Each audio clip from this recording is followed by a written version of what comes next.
This podcast is sponsored by IQ Bar. Hi, I'm Will, and I created IQ Bar to empower doers like you with clean, delicious, low-sugar brain and body fuel. Millions of people rely on our protein bars and hydration mixes to win their day. Turns out Thomas Keller, Michelin star chef of the French Laundry, is one of them. We've teamed up with Chef Keller to craft a bar and hydration mix that marry world-class flavor with exceptional nutrition. Our special edition salted caramel chip bar delivers all the decadence of a fine dining dessert plus protein minus sugar and carbs. And our zero sugar yuzu mango hydration mix packs an authentic citrusy punch and a mental boost from lion's mane and magnesium. The best part? 10% of sales go directly to Chef Keller's nonprofit that supports aspiring young chefs. Great taste, great nutrition, great mission. Total no-brainer.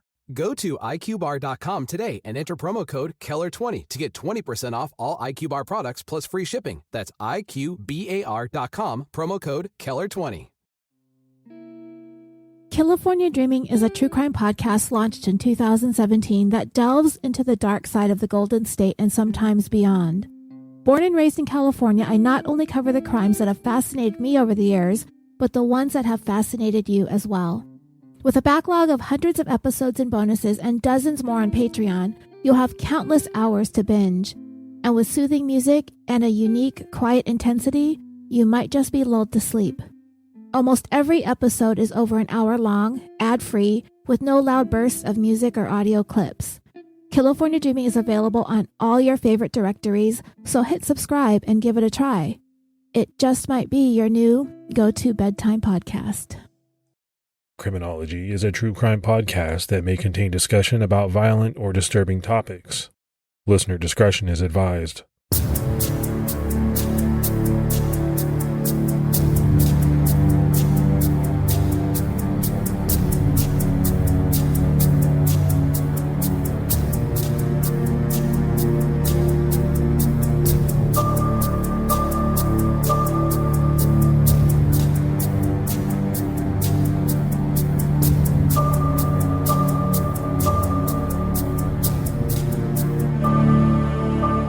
Hello, everyone, and welcome to episode 231 of the Criminology Podcast. I'm Mike Ferguson.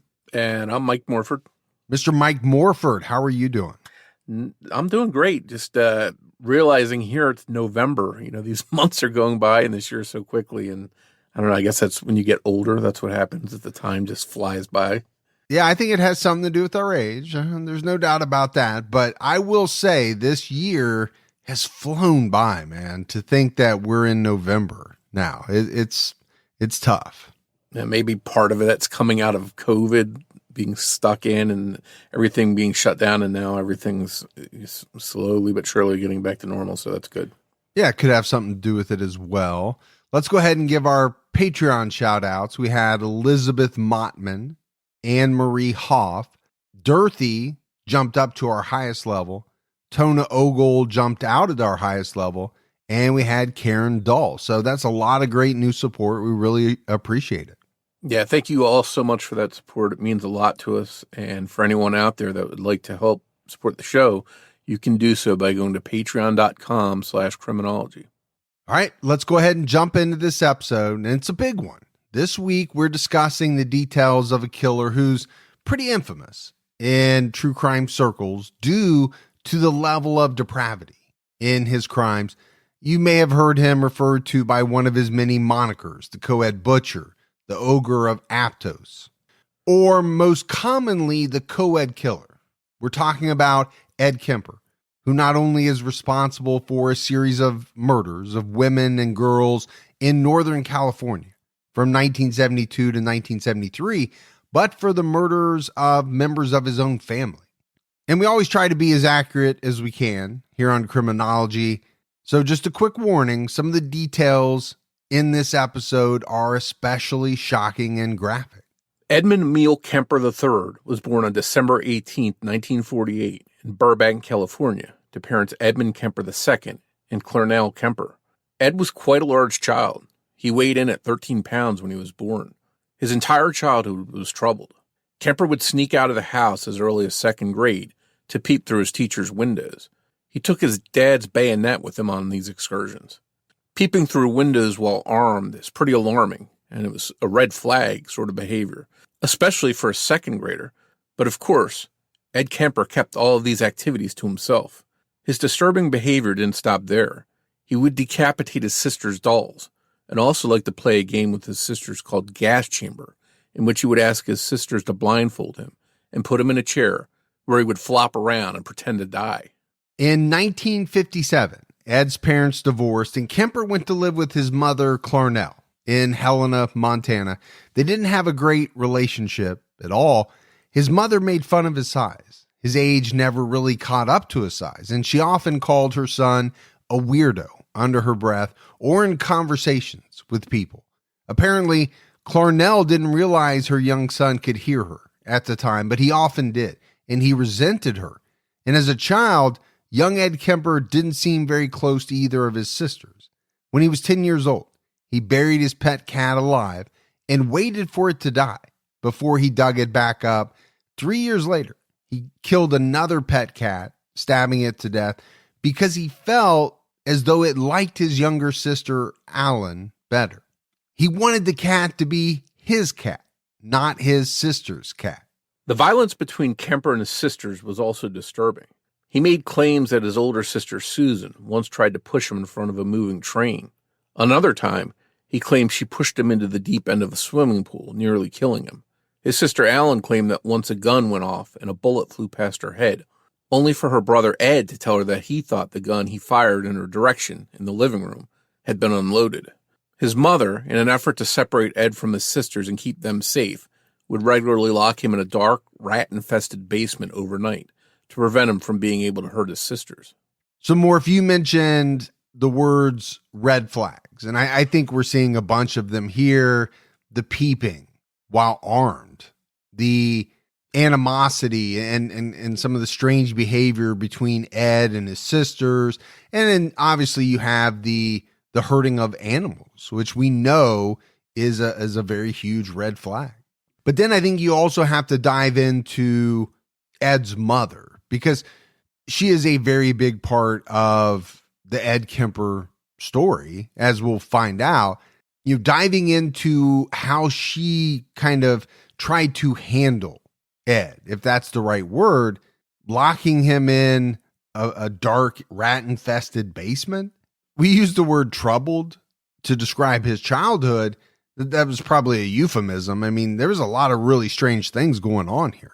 Yeah, and I can understand perhaps the mom is concerned and she wants to keep her daughter safe, but I don't know if locking him in a basement is going to help the situation. If anything, it could exacerbate it and make it worse and cause him to have more problems. And there's also a lot of, according to Ed Kemper, take that with a grain of salt, violence coming towards him from his sisters. So if that's true, then you have this back and forth between them of violence, and it just all around just doesn't seem like a very healthy, safe environment. Well, I will say this, you know, you and I have done so many different stories. We've heard some of these infamous killers talk over and over. The one thing that always runs through my mind is, how much are they really being truthful? And from my perspective, I tend to lean towards them not being truthful most of the time. Now, I do think Ed was truthful in a lot of his conversations about many things. I'm wondering about how much violence there was on the part of his sisters, how accurate some of that stuff he said really was. Ed Kemper ran away from his mother's house when he was 14 years old. He stole his mom's car and he drove it to Butte, Montana, to catch a bus to Los Angeles. From there, he went to his father's house in Van Nuys, California, both soon sent by his dad, to live with his paternal grandparents, Ed Kemper Sr. and Maud Kemper, near North Fork, California. Apparently, Ed Kemper Jr. couldn't handle his son and essentially pushed him off on his parents. Ed Kemper Jr., according to the website EdmundKemperStories.com, said his personality had changed so much that I was worried about him being here with my current wife, who tried very hard to be a real friend to him. Young Ed Kemper believed that it was actually his new stepmother who had basically banished him. As detailed on EdmundKemperStories.com, Kemper said of his father, "He didn't want me around because I upset his second wife. My presence gave her migraine." By the time he was 15, Kemper was an intimidating presence standing at 6'4". He was socially awkward, didn't have friends, and didn't like school. While he was unhappy living with his mom and sisters back in Montana, he hated the town of North Fork, where he lived with his grandparents. Kemper seemed to like his grandfather, though, and had a good relationship with him. Edmund Sr. bought him a .22 caliber rifle, and the two would go shooting and hunting together. Eventually, Maud requested that Edmund Sr. take the gun away from Ed because he kept shooting birds and other small animals needlessly, not because he ate what he killed, but rather just to kill them. Tension began to brew at the home. Maud began taking Ed Sr.'s .45 caliber automatic handgun with her when she went out so that Ed couldn't get a hold of it while she was gone. On August 27, 1964, when Ed was just 15 years old, it all came to a head. Ed Kemper shot and killed both of his grandparents. He and his grandmother Maud were at the kitchen table arguing. She had been writing a short story for Boys Life magazine called Fire in the Cannon. Kemper got up from the table and he grabbed the rifle his grandfather had taken away from him as he headed outside, planning to go rabbit hunting with his dog Anka. Maud tried to stop him, and Ed stopped and shot her twice in the head. When she fell, he shot her one more time in the back. He then wrapped a towel around her head and took her body into the bedroom. He stabbed her 3 times, so hard that he bent the knife. He would later claim that he didn't think Maud was dead and didn't want her to suffer. As his grandfather, Edmund Sr., arrived home from running errands, Ed greeted him in the driveway. As he stood next to his car, Kemper placed the rifle to Ed Sr.'s head and pulled the trigger. He then pulled his grandfather's body into the garage and tried to clean up the blood next to the truck using a hose from the garden. After it was all over, though, Ed didn't run, despite trying to hide what he had done by cleaning up the blood. Instead, he calmly called his mom and told her what he had done, and she instructed him to call the police. Kemper did as he was told, and he waited on the porch to be arrested. Police arrived and surveyed the shocking scene. When Kemper was asked why he did what he did, he told them he killed his grandmother because he just wanted to see what it felt like, and killing his grandfather was to spare him from the anger and heartbreak upon finding out that his wife of 50 years had been killed. And I think this is really interesting to look at Kemper's thinking here, because on one hand, he mentions he kills his grandmother just to see what it felt like, but then he killed his grandfather to spare him the pain of finding out that his wife was dead. So it's sort of, some kind of contradiction going on where he's killing one person out of some kind of urge or desire to do it, and then he's killing another one because he cares about him and doesn't want to see them go through this anguish. So very interesting when you think of it from that perspective. So, to me, Morf, here's a 15-year-old who doesn't get along well with his grandmother. I think there's no doubt he had a better relationship with his grandfather. He kills his grandmother after, an argument. And then, like you said, later says he just wanted to know what it felt like. But then he goes into a little bit of a cleanup mode, but he doesn't run. He calls his mom, tells her exactly what he had done, and then he follows her instructions by calling the police and waiting on them. But I'm with you in trying to, kind of sort all of this out. Him saying that he killed his grandfather because he wanted to spare him the heartbreak of finding his wife of 50 years dead. To me, in these true crime stories, part of the fascination is trying to figure out exactly what was going on in the minds of some of these people. And I think with Ed Kemper, it's really tough because, number one, most of us listening, hopefully almost all of us listening, can't even imagine harming, let alone shooting and killing our grandparents. But it seems to me as though, at least with his grandmother, there wasn't a real big mental struggle to get over for him to do this. Now, no doubt this kind of crime was shocking, and authorities were at a loss how something like this could happen. Kemper was diagnosed with paranoid schizophrenia and sentenced to serve his time at a mental health facility, Atascadero State Hospital in San Luis Obispo County, as a criminally insane juvenile. At Atascadero, Kemper underwent routine psychological testing. He was found to have an incredibly high IQ. Eventually, he learned what answers would gain him trust, favor, and eventually sanity, at least on paper. He told the doctors what they wanted to hear. When he turned 21 on December 18th, 1969, Ed Kemper was released on parole. By this time, he was 6 feet 9 inches tall. He moved in with his mother, who now lived in Aptos, California, where she worked at the University of California, Santa Cruz, as an administrative assistant. But this reunion between mother and son was not an easy one. Neighbors recalled hearing them argue quite often. Kemper had an interest in becoming a police officer. He applied to join the highway patrol, but he was actually too large in size, let alone his criminal past, and his application was denied. He worked a few dead-end jobs before landing a job with the Division of Highways. But Kemper hadn't forgot his interest in police work. He liked to hang out at cop bars and associate with officers in Santa Cruz and pick their brains. All the cops knew him, although not everyone was aware of the murders he committed. Despite his intimidating size, Ed Kemper came off as friendly and soft-spoken. In 1971, he was in an accident while riding his motorcycle.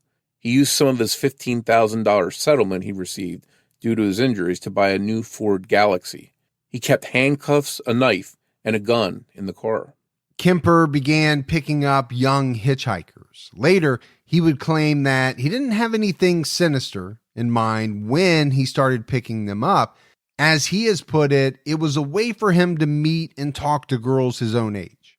But Kemper soon found that sadistic sexual fantasies were beginning to fill his head.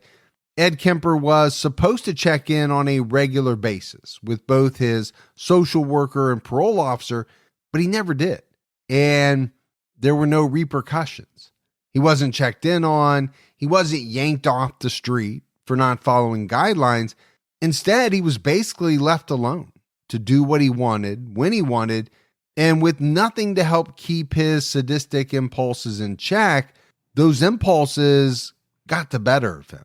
On May 7, 1972, Kemper picked up two 18-year-olds, Marianne Pesci and Anita Lucchesa, as they hitchhiked in Berkeley. The two students, both petite at 5'1", were making their way back to Fresno University. Kemper told them he would drop them off at Stanford University. Due to his job with the highway department, Kemper knew many roads and secluded areas. After driving for an hour on the wrong route, Kemper pulled off into a wooded area and suddenly handcuffed Marianne. He forced Anita into the trunk of his car before attacking Marianne, stabbing her and strangling her to death. He then went back for Anita, who was trapped in the trunk, and killed her the same way. Kemper placed both bodies in the trunk and headed home to his apartment. On the drive back home, he was pulled over by police when an officer noticed one of his taillights was broken. He was let go, and he was able to continue the drive to his apartment, which was empty because his roommate was not home. And more, if we have to talk about this is something that crops up in so many different stories. Now, obviously, the details come out after the fact, but it's, these individuals get pulled over for something. In Kemper's case, it was something as small as one of his taillights being broken. But the entire time that this traffic stop is going on, he's got bodies in his trunk. And there have been so many notorious killers who have been pulled over by police with bodies in their trunks. But obviously the police didn't know that. And with a broken taillight, unless there was something else suspicious, there would be no reason to search the trunk or anything like that. But I think the thing that always goes through my mind is, how do these people do it? How do they go through a traffic stop like that, knowing what they've just done, knowing that they have, a body or bodies in the trunk, and basically just kind of go through it as anyone else would who didn't have something like that going on. Yeah, I wonder if they're such good actors that they're just able to act so nonchalant that there's no threatening manner to them. There's no reason to say, hey, let me look in your trunk. They just play to the part that they're trying to portray to the police at that moment and seem non-threatening, and they're able to do it. I mean, we've seen it with other killers. Obviously, you mentioned, Dahmer, the same thing happened. Ted Bundy, he was pulled over at times. And because of his nature, because of how he portrayed himself, police said, okay, this guy's harmless, I'll let him go. So I think it's clear that these types of killers sometimes are able to get out of a sticky situation like this. And I wonder how much of it has to do with the fact that they don't have or display the same type of emotions that most of us do. I think most of us would be so nervous in a situation like that we might give ourselves away. But I think some of these people, they don't have those emotions. So they're able to act very easily, more normally than most of us would be able to do. Yeah, that's a very good point. And yeah, I wonder if we don't have, obviously we're not experts or mental health evaluators, but I wonder if people that have studied these types of people could verify that, yes, that is the reason why they're able to do that and get away with it. While the rest of us try and put ourselves in this situation and we imagine ourselves panicking, these guys don't. When Kemper got home after being let go by police, he brought both bodies inside. He took pictures of them and he sexually assaulted their bodies. He dismembered both of the bodies and he put them in trash bags that he left near Loma Prieta Mountain, but he didn't throw out their heads right away. Instead, he used the heads to perform fellatio on him. He then later disposed of the heads in a ravine. So I said up front, right, some pretty graphic details. I mean, this is one that stands out to a lot of people. Number one, because it's so sick, it's so, depraved.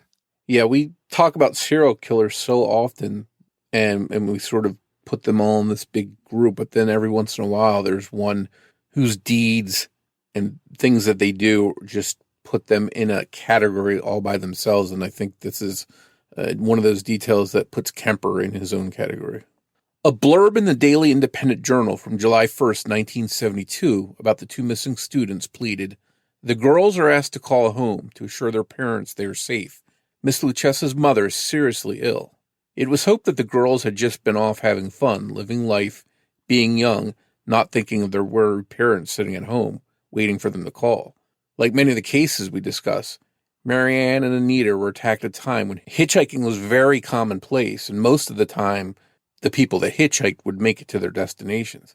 Marianne and Anita, who were traveling together, must have felt that they were safe traveling as a pair. This was the buddy system, after all. We often hear that there's safety in numbers. Unfortunately, in this case, hitching together didn't keep them safe. On August 15th, just over 3 months after the girls vanished, Marianne Pesce's head was found near Loma Prieta. The rest of her body, as well as all the remains of Anita Lucesa, were never found. News of the grisly find and murders of the two hitchhikers wasn't enough to stop young women from hitchhiking. On September 14th, 1972, Kemper picked up 15-year-old Aiko Ku. She missed her bus on the way to her dance class, and she hitched a ride. This time, Kemper drove to a secluded area near Bonnie Doon.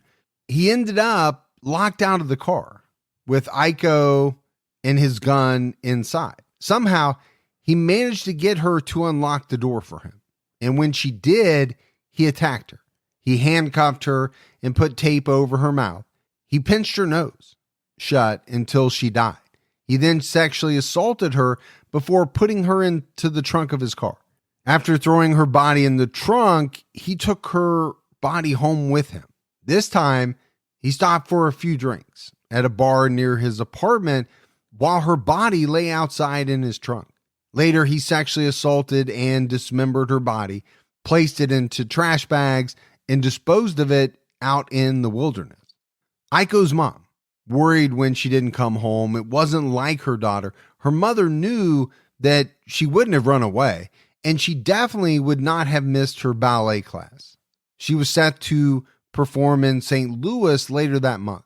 Aiko's mom placed missing person flyers in the area she vanished from, but never saw or heard from her daughter again. Although various remains of murdered women have been found in the area she was disposed in, none of them as of now have been identified as those of Aiko Koo. Welcome to Finally Caught, a true crime podcast from the hit North American and UK television series. I saw the one girl with her throat cut and her abdomen stabbed and slashed. It's a gruesome sight. Bloodstains on the bed, wall. This is just the beginning of the journey. Each episode details a horrific murder and subsequent investigation in order to capture the killer at large. To the newly released first season of Finally Caught, available wherever you get your podcasts. On November 29, 1972, Kemper's juvenile criminal records were expunged. His probation psychiatrist supported the move, writing, "It is my opinion that he has made a very excellent response to the years of treatment and rehabilitation, and I would see no psychiatric reason to consider him to be of any danger to himself or to any member of society." Now, with even more freedom and no official record of what he had done to his grandparents hanging over his head, on January 7, 1973, Kemper bought a .22 caliber pistol. That same day, he picked up 18-year-old Cynthia Ann Shaw, or Cindy as she was known. She was looking for a ride to the Cabrillo College campus when he pulled up. As he had done previously, Kemper drove to a secluded area in the woods. He shot Cindy, killing her with his new .22 caliber pistol. Instead of driving to his apartment with her body in the trunk, he drove to his mom's house. He sneaked her body inside and hid it in his closet, waiting until his mom went to work the next day to sexually assault the body, and then used the bathtub to dismember it with a power saw and retrieve the bullet he had shot her with. He threw most of her remains off a cliff, but kept her head and buried it in his mom's backyard garden. And Morf, I want to talk a minute about, his juvenile records being expunged. That happens. I understand that. But to me, it's really more about how Kemper was able to snow psychiatrists and, professionals. We talked about it earlier. At some point, I think at Atascadero, he learned this skill of, determining exactly what people wanted to hear from him that would allow him to get what he wanted. I mean, to the point where, this person wrote, "I see no psychiatric reason to consider him to be of any danger to himself or to any member of society." Now, obviously, we know that couldn't have been any further from the truth. He was very dangerous to society, but he had this person convinced that he wasn't.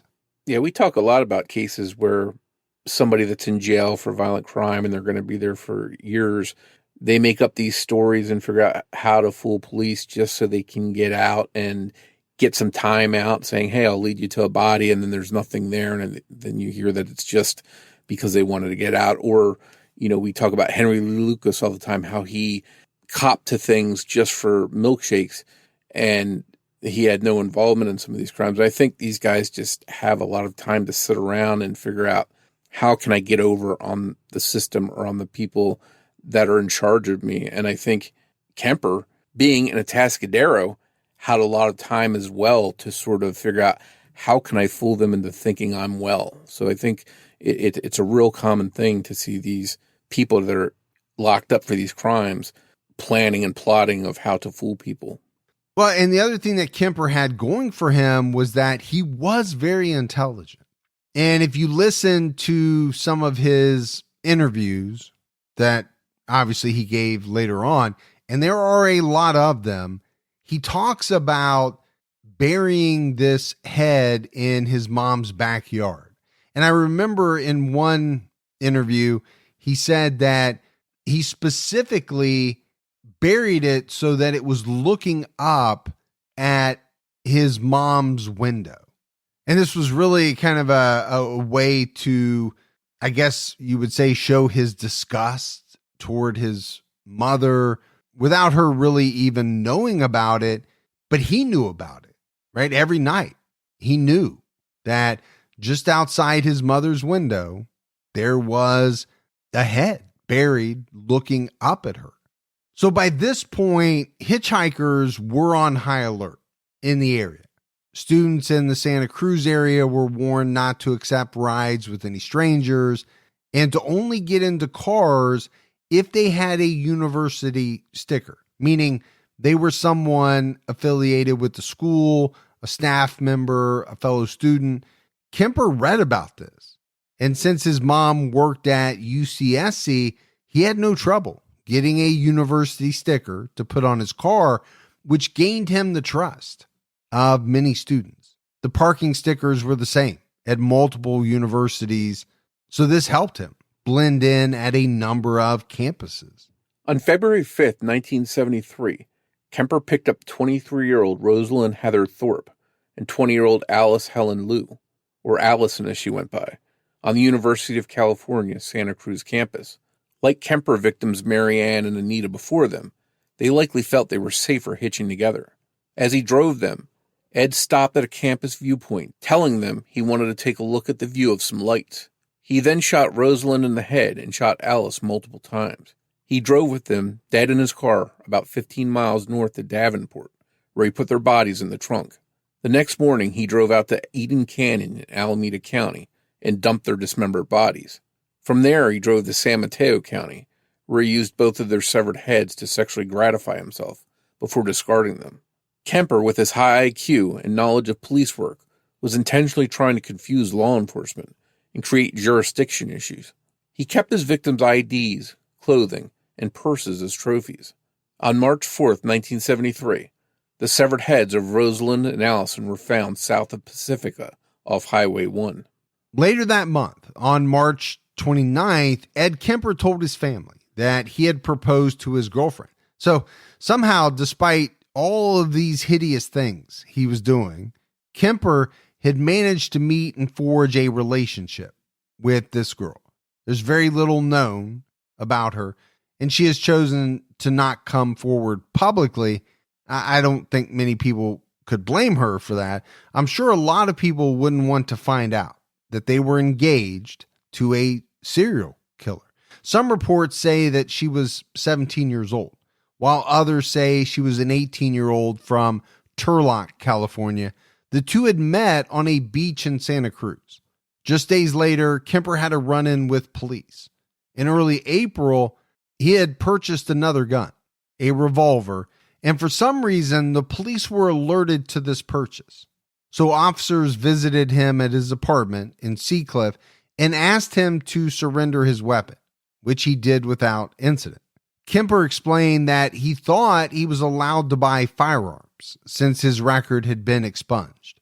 Police didn't take any further action, and Kemper was free to continue on his warped path, searching for more victims. He wouldn't have to look far for his next one. On April 20th, 1973, Ed Kemper's mom, Clarnell, came home from a party late at night, and the noise of her coming in through the door woke Ed up. He walked into his mom's room to talk to her while she was sitting up in bed, reading. She coldly said to him, "I suppose you're going to want to sit up all night and talk now." Ed said never mind and then went back into his room. Once his mother was asleep, he crept into her room and hit her in the head with a hammer before he slit her throat with a penknife. He then decapitated his mom and used her head to perform fellatio on him. In a tape-recorded confession with police later that month, Kemper bluntly said, "After I slashed her throat, I went ahead and slashed the rest of the way around her neck and took off her head. I guess half as much of that was to make sure in my own mind that she was dead instantly and right then. I certainly wanted for my mother a nice, quiet, easy death, like I guess everyone wants." Years later, Kemper, in trying to pinpoint what fueled his behavior, would point to his mom laying much of the blame with her. Kemper cleaned up the scene and stashed his mom's body in a closet. He then went to a local bar to get a drink.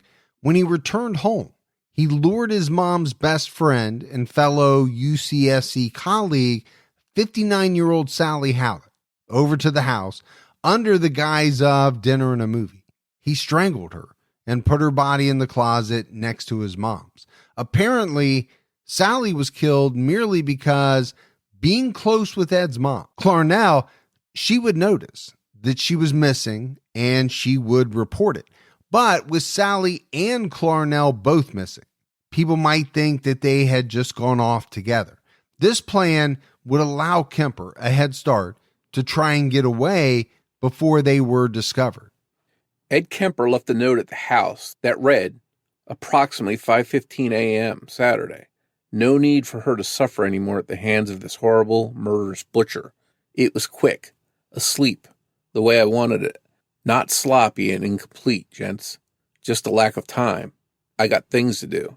After leaving this note, Ed parked Sally's car in Reno, Nevada, and rented a car which he drove straight to Pueblo, Colorado, 1,000 miles away, stopping only for gas. In order to stay awake, he took caffeine pills.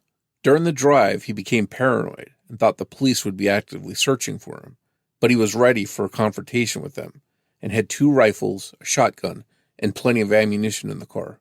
When Kemper arrived in Pueblo and found that no one had discovered the bodies, let alone begun to hunt for him, he called the police from a phone booth and confessed to killing Clarnell and Sally. Unfortunately, the person to answer his call thought it was a prank and told him to call back later. After a few hours, Kemper called the station again, but this time asked for an officer by name. That confession was taken seriously. Authorities went to Clarnell's apartment and found the body of Sally Hallett in one of the closets. After confirming that it was a crime scene, they waited for criminalist Paul Doherty from the San Mateo County Crime Lab to arrive before searching the scene further. It was reported that there was a photo of a beautiful blonde in Ed's room at his mother's house. This was a photo of Kemper's young fiancée, who had managed to escape being one of Kemper's victims. Just as when he had killed his grandparents, Ed Kemper waited calmly for police to come arrest him. On April 24th, 1973, Kemper was arrested in Pueblo. He then confessed to the murders of 6 students: Mary Ann, Anita, Iko, Cindy, Rosalind, and Allison. Ed Kemper was transported back to Santa Cruz via car because at 6'9" and 280 pounds, he was too big in size to safely and securely transport via plane. Meanwhile, Kemper's fiancée was devastated by the news and was allowed to stop attending class due to the media's spectacle and the shock of knowing who she almost married. And as we mentioned, she's never gone public with her story, and to this day, her identity is still not public knowledge.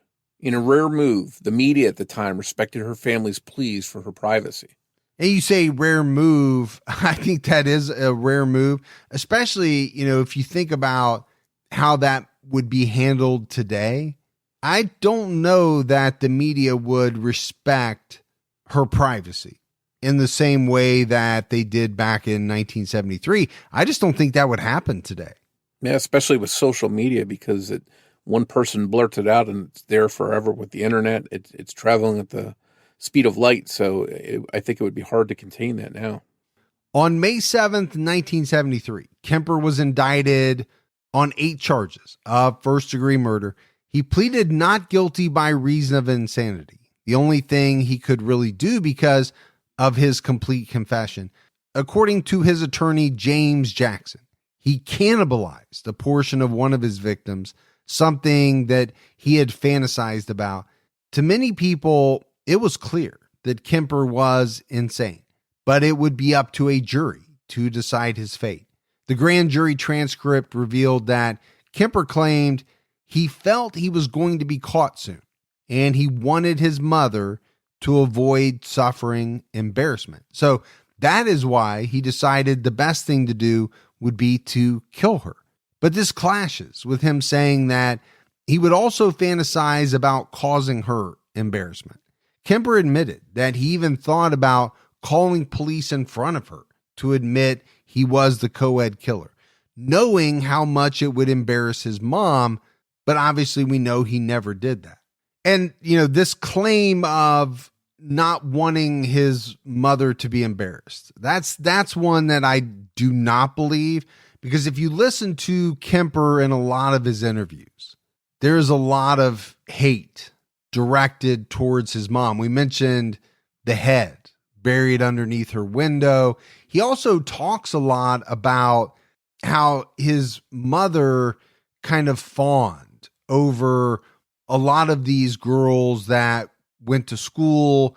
She worked at the school. She interacted with a lot of these girls, and she would talk about them in a way that I think really upset Ed, as though she had a lot of love or a lot of admiration for these girls, but he didn't feel that love, right? All he ever felt in his mind from her was disdain. And so, there's a thought, and I think it's even been said by him, that it's one of the reasons why he chose these co-eds to go after, almost as if he was doing it because his mom had this admiration, or, whatever word you want to use for these girls that she worked with. Yeah, what that really brings to my mind, too, is how often that we hear these killers have mommy issues with their mothers growing up from early childhood, and I don't fully understand. I'm not a mental health expert or someone that's evaluated these people, but we hear that time and again, that relationship between these killers and their moms are sometimes stressed or fractured or have some kind of issues. So we're definitely seeing that in Ed Kemper's case. On October 23rd, 1973, Ed Kemper's trial began. On November 8th, the jury, a 50-50 split of men and women, found Kemper not only legally sane, but guilty on all 8 counts after just 5 hours of deliberation. As detailed in a New York Times article, they believed it was clear that he knew the difference between right and wrong, and that he understood the nature and quality of his acts. Kemper was 24 years old at the time of the sentencing. Judge Harry F. Brower said to the jury, "If I seem excited, it's because I feared you might arrive at a different verdict." Ed Kemper, having been found guilty, asked for the death penalty, and went as far as requesting to be tortured to death. But a moratorium on the death penalty in California had been put in place. So instead, Kemper was sentenced to 7 years to life for each count against him, with those terms to be served concurrently, and not stacked on top of each other. He was ordered to do his time at the California Medical Facility at Vacaville, where he still remains today. Incredibly, by 1979, Kemper was eligible for parole.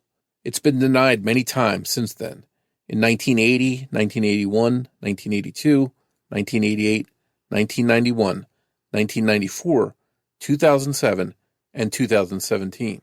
Kemper waived his right to a hearing in 1985, 1997, 2002, and 2012, and he'll be eligible for parole again in 2024. And man, Morf, when I look back on that sentence, 7 years to life. Now I get it. It was 7 years to life for each of the 8 counts, but to be served concurrently. So it's really 7 years to life is the way I look at it. Now, luckily he's been denied parole, but just look at how many years you just talked about. He's come up many, many times over the last 40 plus years, and he'll come up again in just a couple of years. I would find it very difficult to believe that, given everything that we know about Ed Kemper and the crimes he committed, that someone could sit down and make the determination that, yes, this guy should be put back in with the general population. I know if it was up to me, I would have a very hard time signing off on that. Yeah, some people can be rehabilitated, and there's a case for them to say, okay, they can be a member of society again, and they're not going to be a danger. But at the same time, there are some people that are beyond redemption, and I think it's clear that Ed Kemper has to be one of those people. This is someone that just cannot be in society, at least in my opinion. Well, I kind of boil it down to this. if you ask yourself the question, would I want Ed Kemper living next to me? I can't imagine too many people saying, yes, I would be okay with that. From behind bars, Kemper has narrated several books, possibly hundreds, as part of the Blind Project, helping make books accessible for people with visual impairments. This was long before Audible. For just $3, someone could send a copy of a book and request a recording. Just some of the books he has recorded himself reading are Flowers in the Attic, Star Wars, Dune, Book 4, God Emperor of Dune, and The Glass Key. Kemper told the LA Times of his narrating, "I can't begin to tell you what this has meant to me, to be able to do something constructive for someone else, to be appreciated by so many people, the good feeling it gives me after what I have done." And, we always talk about kind of separating the truth from the lies. I don't know if this is a lie. It probably does make him feel good to do this and have people appreciate him for doing so. But that might be, kind of part of the Ed Kemper story. I think it is, actually. I do think Ed was a guy who, was looking for something his entire life from his family, his mother, and whether real or just in his mind, he didn't get it. In 2015, Ed suffered a stroke and was no longer able to narrate books or coordinate the Blind Project. In 2016, he got in trouble for the very first time while behind bars. This was after 49 years because he refused to provide a urine sample. Ed Kemper is perhaps one of the most self-aware serial killers we've heard of. He didn't shy away from talking about his crimes or his motives. He gave a lot of interviews with the grisly details all included.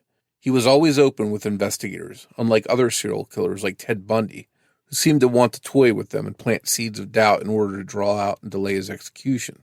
Sergeant Don Smythe, one of the officers who went to Kemper's home to confiscate his pistol and who later escorted Kemper in court, has publicly said that Kemper was nice and easygoing, that he had to constantly remind himself who Kemper was and what he had done. Kemper was also looked at for other murders, including another string of serial killings in Northern California. We discussed these before. They are the Santa Rosa hitchhiker murders. He makes a very compelling suspect, but he was taken into custody in another state just one day before one of the murders on April 25th, 1973, which makes it impossible for him to have committed all of those killings. Also, none of the victims of the Santa Rosa hitchhiker killer were dismembered. Unfortunately, there were a lot of killers committing murders throughout Northern California at the time that Ed Kemper was active. And this is something that you and I have talked about before. The 70s in California and into the 80s. I mean, there were a lot of active serial killers. It's been said that Ed Kemper, along with Ed Gein, inspired Buffalo Bill in The Silence of the Lambs. Ed Kemper has either appeared in or been portrayed in many movies, documentaries, or TV shows. The Netflix series Mindhunter features 4 episodes where Kemper is portrayed brilliantly by actor Cameron Britton. The show recalls how the FBI, including profiler John Douglas, interacted with Kemper in order to learn from him and help spot and stop killers like him from committing the heinous crimes that Ed Kemper did. Crimes that almost 50 years later are still as shocking and disturbing as they were back then. And I know I've talked about it with you more. I may have even mentioned it on the show, but I love this show, Mindhunter. I'm actually so bummed that they haven't come out with a new season. It's been, a number of years now. But to me, the show is brilliant. And by far, this Cameron Britton guy who plays Ed Kemper really kind of steals the show. I mean, he's so good in the role that it's almost scary. He does the thing where, much like I believe Kemper did, he draws people in and he's likable and affable, but at the same time, there's a very scary part to him. It's a brilliant performance for those who haven't watched it.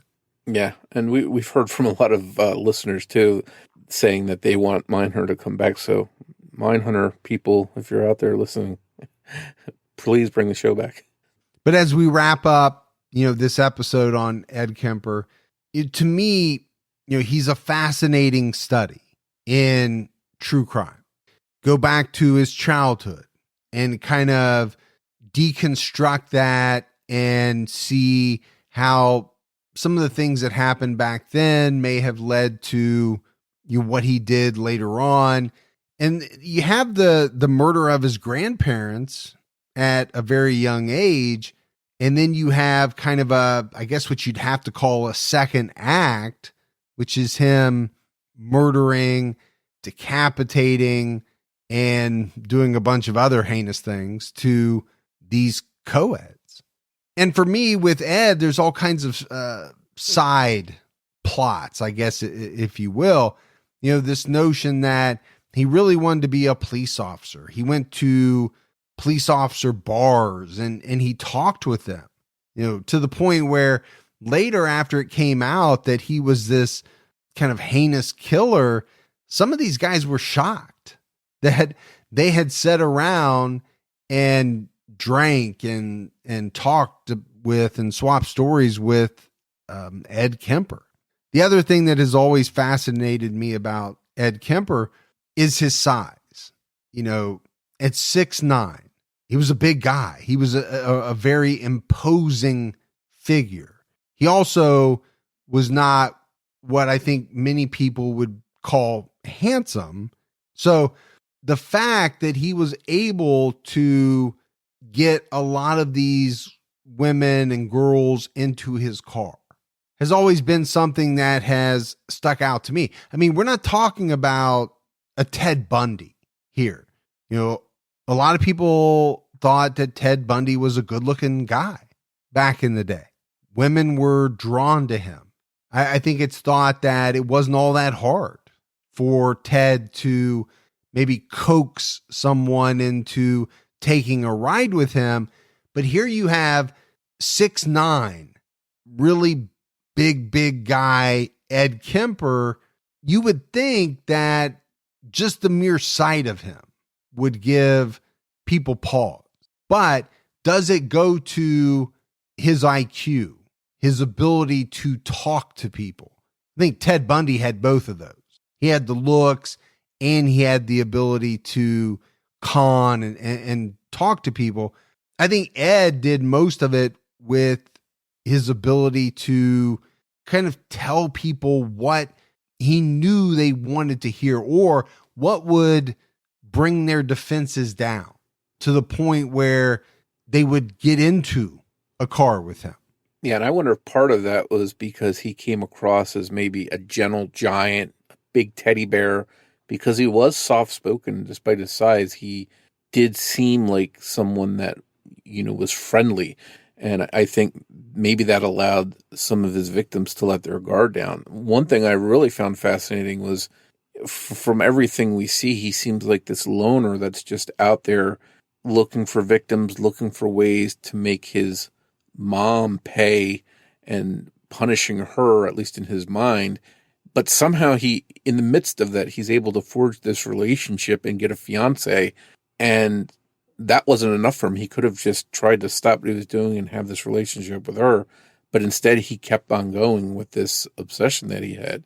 So to me, it was just very shocking that happened and that he was able to have that relationship, but still was overcome by this need to punish his mom in his mind.